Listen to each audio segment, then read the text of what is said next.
सत्संग में बैठे हैं। सत्संग में बहुत कम लोग बैठते हैं, पूजा पाठ में बहुत कम लोग बैठते हैं, ध्यान साधना के मार्ग में बहुत कम लोग बैठते हैं। ज्यादा भीड़ कहां लगाती है संसार। अब देखिए, एक पंथ चला है शिव चर्चा। शिव चर्चा में है कितनों पाप कर लो, शिव का नाम ले लो, पाप कट जाएगा। जरा ठीक से विचार करना, पाप कहीं कटता है? आप किसी आदमी का हत्या कर दीजिए, अब थाना चले जाइए, कहिए बड़ा बाबू हम फलाना आदमी का हत्या किए हैं, हमारे गुरुजी बोले थे कि कह देना जागा जागा महादेव, पाप कट जाएगा। थानादार उसको माफ करेगा? कितनों जागा जागा महादेव बोले, गला लोग का काट दे, उसको थानाध्यक्ष माफ करेंगे? तुरंत हथकड़ी लगा देगा है?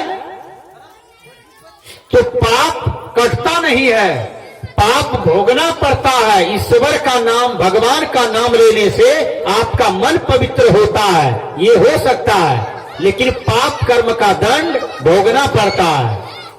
कैसे?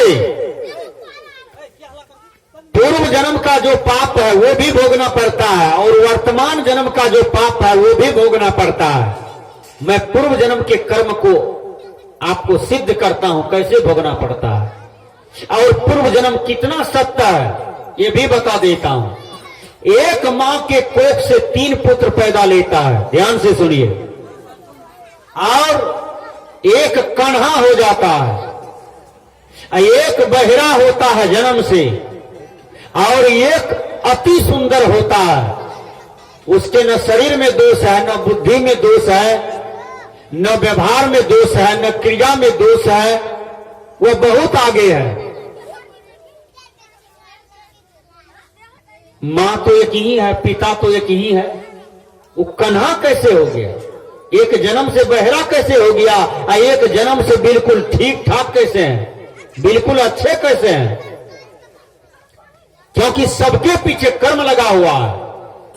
एक ही माँ बाप के बच्चे, कोई देखने में अति सुंदर होता है, कोई कुरूप हो जाता है, और कोई कैसहू हो जाता है। सबके पीछे कर्म लगा हुआ है, ये पूर्व जन्म से मिलता है।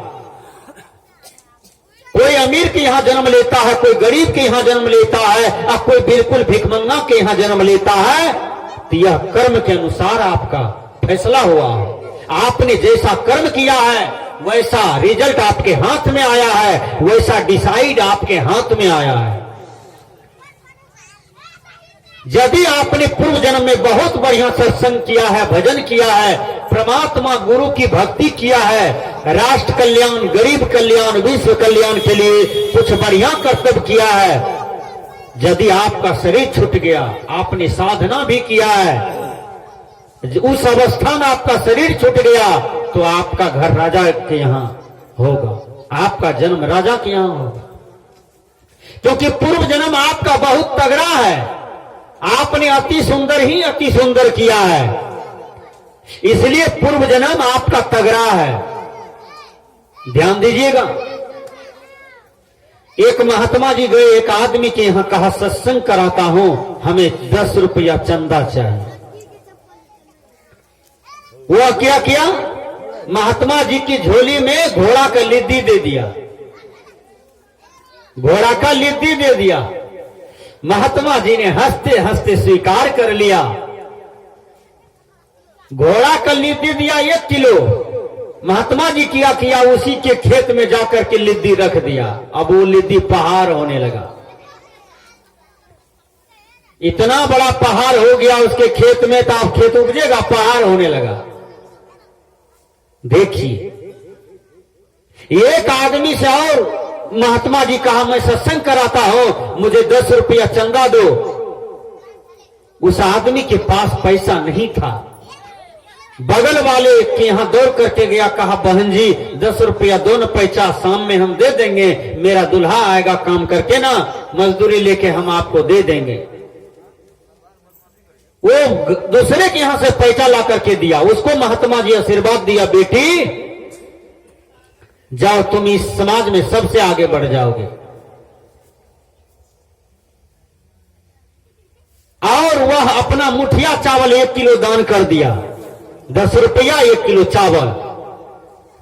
1 किलो चावल में जितना दाना था 1 किलो में, उतना लाख रुपया उसको हो गया, उतना जमीन हो गया उसको, उतना हीरा जवाहर सोना चांदी हो गया, जितना दाना दान किया था। और जो घोड़ा कल्ली दान किया था, उसके खेत में पहाड़ ही पहाड़ हो गया, बंजार पड़ गया। अब वो आदमी रोने पछताने लगा। फिर आए संत के पास, कहा, संत जी, आपको मैंने घोड़ा कल्ली दान किया था, आपके श्राप से देखिए हम भूखे मरने वाले हैं, आप इसको हटाइए और मेरा पाप प्रायश्चित से समाप्त हो गया। महात्मा जी आशीर्वाद दिया, प्रायश्चित तुम करते हो, क्षमा मांगते हो? कहा, हाँ बाबा, मैं क्षमाशील हूं, मुझे क्षमा कर दीजिए, मेरा पाप धुल जाएगा, मिट जाएगा। महात्मा जी आशीर्वाद दिया, कहा, जाओ, फिर से तुमको दान करना पड़ेगा। महात्मा जी के पास आए और चावल रुपया दान किए, तब उसका पहाड़ जो था वह धीरे धीरे गल गया। लेकिन गला कैसे? प्रायश्चित करने से, माफी मांगने से, गलती स्वीकार करने से। तो कहने का भाव है कि पूर्व जन्म का कर्म से नारी का शरीर, नर का शरीर भी प्राप्त होता है। कोई कोई कहते हैं नारी का शरीर पाप करने से प्राप्त होता है, नर का शरीर पुण्य करने से प्राप्त होता है। यह बात बिल्कुल गलत है, यह ज्ञान बिल्कुल गलत है। आज सरकार भी महिला को 50% से अब ज्यादा आरक्षण दे दिया है, अब पुरुष का आरक्षण कम कर दिया है। बोलिए मजा में कौन है? माता लोग है ना। अब पुरुष पीछा पड़ गया। अब जितना कारोबार, पैसा कौड़ी, सर्विस महिला को होगा, उतना पुरुष को नहीं होगा। पुरुष गुस्सा से कहेगा, धत तोरी, हम भी महिला बन जाते तो वही ठीक था, है? कहेगा ना। तो विचार कीजिए, यह बात बिल्कुल गलत है। ज्ञान से सोचिए।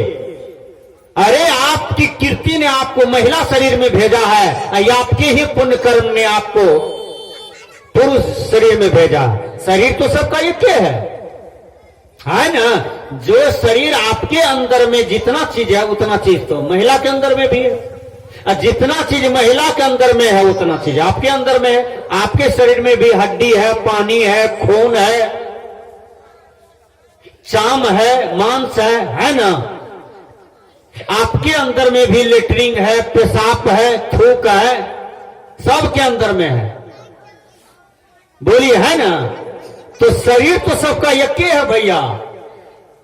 इसी में कोई गोरा है, काला है, नाटा है, लंबा है, कोई चौड़ा है, कोई गोल ठोल है, कोई बिल्कुल कोरोप है। तो ये सब होगा, ये प्रकृति का नियम है। लेकिन विचार कीजिए, इसी को प्रारब्ध कहते हैं। प्रारब्ध कर्म का दंड बड़े बड़े योगी तपस्वी को भोगना पड़ा है। रामकृष्ण परमहंस को कंठ में कैंसर हो गया था, और रामकृष्ण परमहंस से पूछा गया कि आपके कंठ में कैंसर है महाराज। तो उसने क्या बताया कि मैंने पूर्व जन्म में एक मुर्गी को हलाल किया था। ध्यान से सुनिएगा, एक मुर्गी को।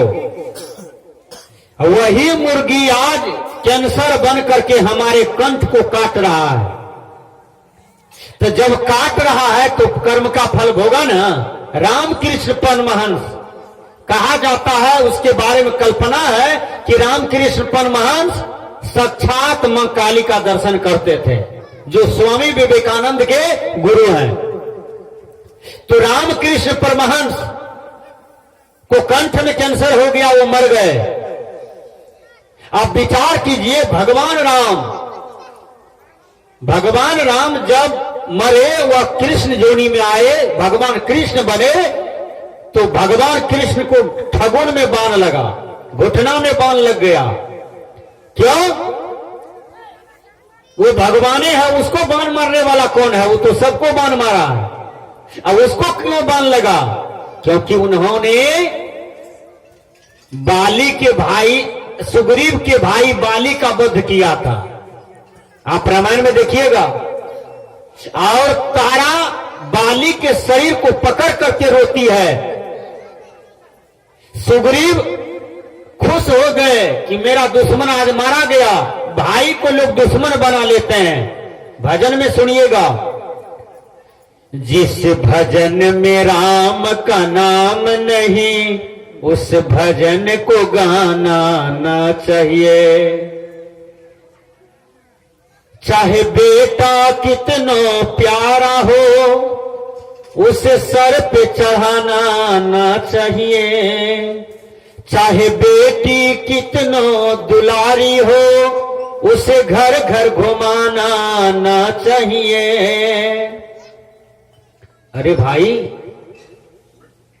माता पिता भाई बहन मनुष्य को एक ही बार मिलता है, वो 1000 बार नहीं मिलता है। इसलिए यह परम पूज्य है, इसकी पूजा कराना चाहिए।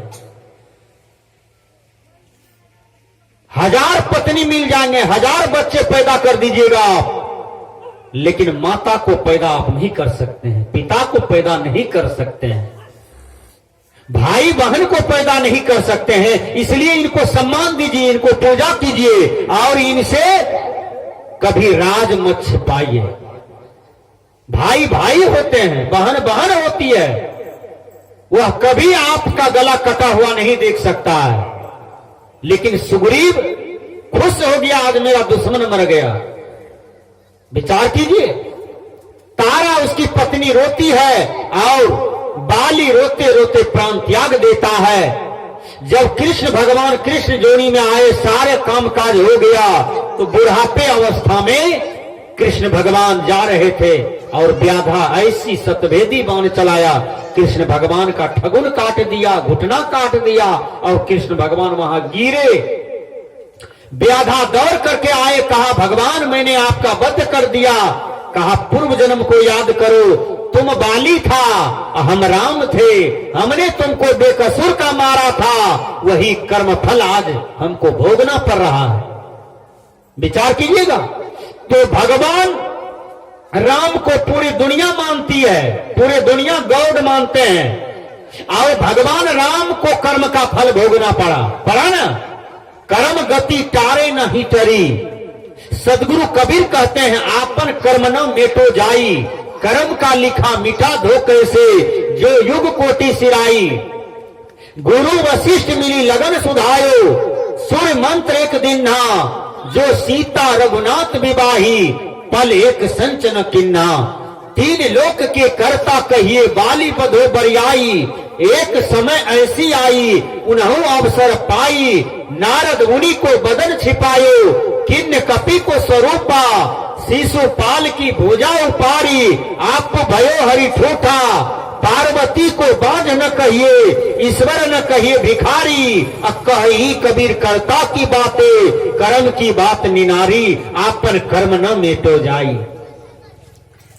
कहा जाता है कि भीष्म पितामह ने कहा था कि मैं 3 मिनट में महाभारत का युद्ध समाप्त कर सकता हूं। भीष्म पितामह को अर्जुन जब बाण मारने लगा महाभारत में, तो समूचा शरीर में बाण मारते मारते उसको गिरा दिए नीचे में। और भीष्म पितामह ने कहा, ऐसा बाण चलाओ अर्जुन कि मुझे तकिया भी बाण का ही दे दो। देखी, तकिया भी बाण का ही दिया। कहा, हे अर्जुन मुझे 2 मिनट के अंदर में पानी पिलाओ। तो दुर्योधन दौड़ करके जा रहा था हस्तिनापुर पानी लाने के लिए, लेकिन ऐसा बाण चलाया कि अंदर से गंगा निकल करके और उसके मुंह में पानी चला गया। कहा, वाह अर्जुन, आज तुम्हारी वीरता को मैं स्वीकार करता हूं कि संसार में जब जब लोग महाभारत को याद करेंगे तो अर्जुन की वीरता को लोग याद करेंगे। वाह अर्जुन, वास्तव में तुम वीर हो। जब 18 दिन में बहुत कौरव दल मारा गया, एक से एक राजा मारे गए, एक से एक जवान लड़का मारे गए, एक से एक अधबैसु मारे गए। महाभारत में खून की नदी बह गई, जैसे भादो महीना में ये सरस्वती की नदी बहती है पानी से, या तो भागते हैं, हो बा भागन हो हमरे द्वार पर पानी आ गए आप। उसी प्रकार खून की धारा बह रहा था महाभारत में, और विधवा चिल्ला रही थी, छोटे छोटे बच्चे भूख से तड़प रहे थे, निपुत्र मां हक्कन करके रो रही थी। भीष्म पितामह अकेले पड़े हुए थे वहां मैदान में, और उसके शरीर में पिल्लू फर गया। पितामह के शरीर में भगवान कृष्ण को याद करते हैं, हे भगवान कृष्ण आप कहां हैं, आप मुझे दर्शन दीजिए। भगवान कृष्ण को याद किया तो भगवान कृष्ण समझ गए कि हमें पितामह याद कर रहे हैं, और आते हैं। कहा क्या बात है पितामह, मैं कृष्ण हूं, आपके सामने आया हूं। उसने कहा मुझे 1000 जन्म तक का ख्याल है, मैंने कोई भी पाप नहीं किया है, आज मुझे कौन सा कर्म मुझे भोगना पड़ रहा है। भगवान कृष्ण हंसने लगते हैं, हे पितामह आपको 1000 जन्म तक का ख्याल है कि आपने पाप नहीं किया है, लेकिन उनसे भी पहले आप इस संसार में जन्म लिए हैं। एक बात बताइए, आप लोग सरस्वती के निवासी हैं, आपका प्रखंड बनमनखी है, जिला पूर्णिया है, बिहार के हैं, आप भारत देश के हैं, है ना। सरस्वती गांव में जितने भी लोग हैं वर्तमान में सबको जान रहे हैं। 150 वर्ष वाला आदमी तो भी इतने होगा गांव में। ये कोई आदमी है कहां चला गया, सब मट्टी में मिल करके एकदम बराबर है, कहीं ऊपर खावर नहीं है, सब बराबर हो गया। माटी का खिलौना माटी में मिल जाएगा, ये सब माटी के खिलौना ही टहल रहा है।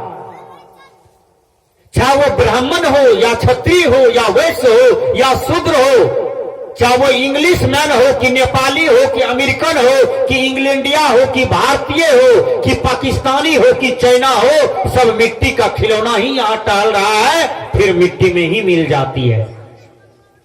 और इस मिट्टी के लिए लड़ाई करता है, केस करता है, मुकदमा करता है, मारपीट करता है, नया महाभारत तैयार करता है, जीवन भर अशांत रहता है, गाल मुंह फुलाए रहता है, और एक दिन मर जाता है। क्या मिला दुनिया में, यही सब करने के लिए आए थे। गुरुवर कबीर कहते हैं आदत बुरी सुधार लो, बस हो गया भजन। ऐ दुनिया के लोग, तुम मंदिर जाते हो पूजा करने के लिए, मंदिर में भगवान का दर्शन के लिए जाते हो, प्रसाद चढ़ाते हो, लेकिन याद करना तुमने अपने दिल को साफ नहीं किया, तुमने अपने भीतर को साफ नहीं किया, तुमने कभी भूखे को भोजन नहीं दिया, प्यासे को पानी नहीं दिया, तुमने किसी गरीब पर सहायता नहीं किया, किसी गरीब का उपकार नहीं किया, और तुम संसार में खाली ही आए थे, यश कीर्ति भी अच्छा नहीं किया, आज मर रहे हो, आज तुम खाली ही खाली जा रहे हो। अब क्यों रोते हो, अब कोई काम भी तो नहीं दे रहा है। जिस पुत्र के लिए पाप किया, पत्नी के लिए पाप किया, जिस नाती पोता को सुखी करने के लिए पाप किया, आज वो पाप भी काम नहीं आ रहा है। इसलिए विचार कीजिए। भीष्म पितामह रोते हैं, कहते हैं बताइए कृष्ण मुझे कौन सा दंड भोगना पड़ रहा है, आज मेरे शरीर में समुच्चा बाण गथा हुआ है और पिल्लू हो गया है, पिल्लू मुझे नोच नोच करके खा रहा है। भगवान कृष्ण कहते हैं हे पितामह आप 1000 जन्म के भी पहले थे, चलिए मैं आपको दिव्य दृष्टि से दिखाता हूं। दिव्य दृष्टि में दोनों आंख बंद कर लिया, पितामह भी और कृष्ण भगवान भी। आंख बंद किया तो पितामह देख रहे हैं कि 1000 जन्म के पहले जो हम थे वो कृष्ण मुझे दिखा रहे हैं। 1000 जन्म के पहले वो एक गृहस्थ थे, हाथ में मोटा लाठी था, कपार में मेरे जैसा ही पगड़ी था, 25 एकड़ जमींदार का मालिक था, जमीन का मालिक था वो आदमी, और खेत ही जा रहा था। एक सरफिन को 4-5 बच्चा था, उस जंगल में खो गया था। सरफिन का बच्चा खोज रहा था, सरफिन खोज रही थी बच्चा को, और सब बच्चा भटक गया था। सरफिन आपका बच्चा खो जाता, आप कितना हैरान होते हैं, परेशान होते हैं, रोने लगते हैं कि मेला देखने आए हैं, बच्चा नहीं मिल रहा है? कितना रोते हैं, कलेजा कटता होगा। तो सरफिन का कलेजा कट रहा था, 3 रोज से बच्चा गायब था, नहीं मिल रहा था, खोज रहा था। इसी क्रम में आर दे करके सरफिन आ रही थी, पितामह जा रहे थे, नजर पड़ा, मारा लाठी मगज पर। सरफिन बेचारी तड़प जाती है, वो तो बच्चा को खोज रही थी। फिर लाठी मारा, इतना लाठी मारा, बेहोश करके बगल में झांक था नागफेनी कांट का, उसी पर अधमारा करके उसको फेंक दिया। सरफिन उसी नागफेनी कांट पर पूरा शरीर गथ गया। सरफिन श्राप देती है, 18 दिन तक बच्चा का आशा में सरफिन जी करके रही। केवल प्राण रहा कि बच्चा भी कम से कम देख ले और मर जाए। 18 दिन तक उसी नागफेनी कांट पर गथले रह गई। उसके बाद दम तोड़ती है और श्राप दिया कि हे मानव, तुम्हारा हमने क्या बिगाड़ा था?